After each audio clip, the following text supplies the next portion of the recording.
G'day scrappers, happy Wednesday to you all. So maybe you're in the market and you're looking at buying a cable stripper and you think, which one do I get? Do I buy a dearer one or do I buy a cheaper one? Or it's a matter of what can you afford? Maybe it's a matter of, do I need it right now or can I wait that little bit longer to get something that little bit dearer? It's all about weighing up your options, okay? So let's just have a little bit of a chat about two cable strippers that I've got, and therefore we can kind of look at the pros and cons, I guess, of deciding on which stripper to buy and use for your cable. So let's start off with the cheap one. This is the one that I first bought. It cost me, let's just get there before we start chatting. Okay, so here we are. This is my first cable stripper that I bought and I used for maybe 2 months. Now you also might see that this particular stripper is used by several other scrappers as well, which you may follow on YouTube. What have I got to say about this thing? I thought it was alright. When I first bought this stripper, I bought it because obviously, I wanted to strip cable, and well, initially I wasn't getting an awful lot. So I bought this with a bit of a budget in mind, and just based on how much cable I was getting. So this one here, it cost me 220 Australian dollars. I bought it off eBay and it came in the mail roughly a week or so later, whatever it was, okay?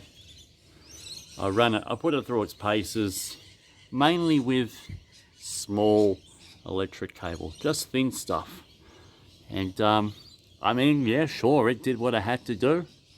It was stripping cable, I was peeling it, and not a drama. Now, the only problem that I would find with this was that it constantly needed to be adjusting. So unless you're just doing one size cable in one whole heap, and then doing another size in another whole heap, then it's okay. But if you've got a real mixed bag, then it really becomes a pain in the ass, because you've got to constantly adjust the height using this thing here. Another thing that I would find using this thing was that when I was running my cable through the hole, at times it would go into these holes here, and therefore it would interfere with the electric motor and it would start making funny noises. So then you've got to put your hand behind here and pull it out, which after that you had to just jimmy up a bit of a guard for it so it wouldn't happen again. Now I guess the positives from this is that it's light and it's very easy to move around, okay? Light and easy. It's a bit of a brand over here. This guard here is removable, and I guess if you really wanted to, this could be removed too. But is it really necessary? I don't know, I don't really think so. All it is just for your height adjusting, and that's really about it. Simple to use, stop, start, etc. Can't go wrong. We'll have a bit of a look around. It doesn't, as I said, it's very light. You can put it anywhere you like. Hey, if you've got cable to strip and you're on holidays, hey, you can take it with you on holidays. How about that? Unreal. So that's what your $220 will buy you. Maybe it's a tad dearer now, I don't know, I haven't looked at them. But other than that, if you don't get a lot of cable, I'd definitely recommend this one, okay?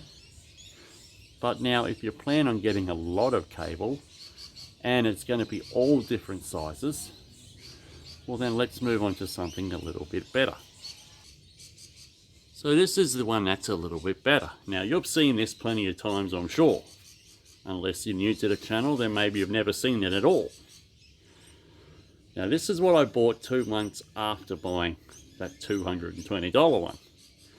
Now the reason being I bought this one was because it required less adjusting. Got 1, 2, 3, 4, 5, 6, 7, 8. There are 8 different sizes. Plus you got this one here for your TPS. You run your TPS through there to strip the outside white plastic, and you can put it through here as well, depending on the size. You've got these holes here as well, but I never really use them at all. This one here is for a roller, and that one there for, well, whatever the hell that's for. To be honest, I don't know. I've never used it. Now what I like about this particular one is that I can run a 2.5mm through that hole, I can run a 4mm through that hole, and I can even run a 6mm cable through that hole. Then we can move to this one. I can run an 8. I can do the 6 in here as well. I can do in a 10mm as well. I guess maybe I can stretch to a 12. I don't know, but up to about a 10. And then I can move to this one here. I can do a 12, 14. I can do 16, and so on and so on. So all without adjusting any of these levers. I've got it already adjusted at a height, so that way I can cover a fair amount of ground with different size cables, as you can see. So as like the other one, okay, this here will raise and lower your height of your little cutters that you may see inside there, okay? So you're not cutting too deep, or you're not cutting deep enough. Now this particular one, again, off eBay, it was $976, and it arrived roughly about a week later, a week and a half, no problem. Now, this particular thing here is heavy. It's like once you've got it, you don't really want to move it around anywhere else, okay? Once you find its home, it's kind of, yeah, we'll just leave it there. Also, I mean, I guess another good thing about this is, due to its weight, I don't really need to bolt it to the table. I mean, I could if I wanted to, but I haven't found it to be necessary. Again, you stop, you start, and there she runs. Okay, feed your cable through, and then that lifts up, and she will come out of there. Awesome. So the reason, and and I don't have any dramas with wire and stuff getting away. I have it so it all falls into this drum here, and it doesn't make a mess falling on the floor, etc. Okay. So you might be thinking, okay, so far so good. So why did you buy it? Now the reason why I went and bought this one was because my plans had changed, not just from getting a little bit of cable, but to getting a lot of cable, okay? So because I got a lot of cable, I decided to get something that was not only easy for me to use, but also keeping in mind that the wife would want to use it. She complained about the other one. She said, I'm tired of moving the thing up and down, and I don't really feel like stripping cable when you're at work. So we bought this one, and she was very happy to use this one. It required absolutely no mucking around. Put it in the hole, and out she comes the other end. And not only that, I found its processing speed was faster.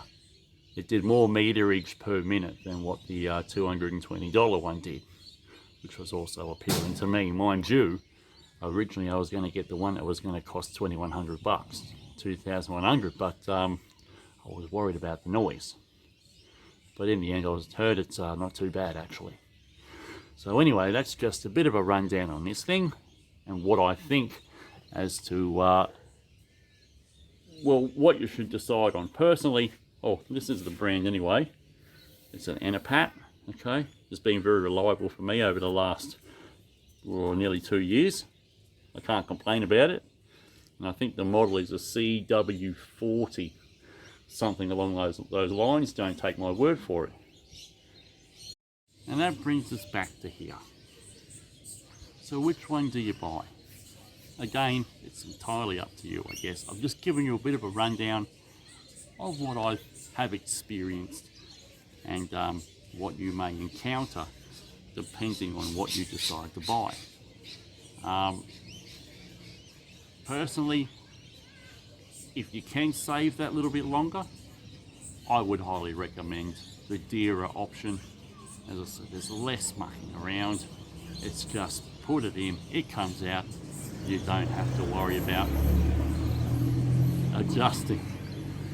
Whereas the other one, if your wife plans to use it as well, she might get annoyed with the constant adjusting when feeding the wires, like mine did. Who knows?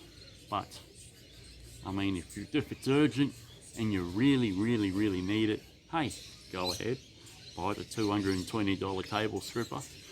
And once you've made a fair bit of money from that thing, you can think, okay, maybe I'm ready to up the ante. Cable that I'm getting starts to become a bit more, and I need a bit more speed in the processing of the cable. So anyway, I hope that was somewhat helpful in some way, I guess. Let me know in the comments. Don't forget to like and subscribe and ring the ba-ding, you know the thing. And I'll hope to catch you all really soon. Anyway, peace out from me, and I'll catch you all again really soon. Bye for now.